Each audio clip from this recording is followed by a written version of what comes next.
వరలక్ష్మి అయితే ఛాయ కోసం అని చెప్పి బోలెడన్ని బొమ్మలు తీసుకుని వస్తుంది. ఇక అక్కడ ఛాయ కనబడకపోయేసరికి అమ్మ ఛాయ ఎక్కడ ఉంది, ఛాయ కోసం బోలెడన్ని బొమ్మలు తీసుకుని వచ్చాను అని చెప్పి అంటుంది. ఆ మాటలకు జాను అయితే ఇలా అంటూ ఉంటుంది, ఛాయకు కావాల్సింది బొమ్మలు కాదు వాళ్ళ నాన్న అని చెప్పి జాను అంటుంది. ఆ మాటలు విన్న వరలక్ష్మి అయితే ఒక్కసారిగా షాక్ అవుతుంది.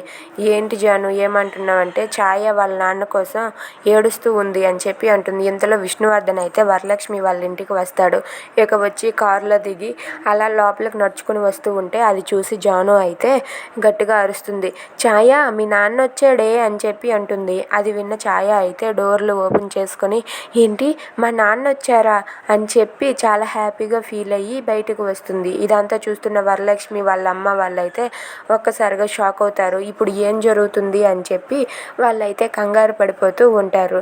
ఇంతలో విష్ణు అయితే వరలక్ష్మి వాళ్ళ ఇంట్లోనికి అలా నడుచుకుంటూ వస్తూ ఉంటాడు. ఛాయ అయితే మా నాన్న వచ్చాడు అని చెప్పి చాలా సంతోషంగా బయటకు వెళ్తుంది. ఇక వరలక్ష్మి ఏం చేయనుంది. If you like this video please like, share and subscribe. Thanks for watching.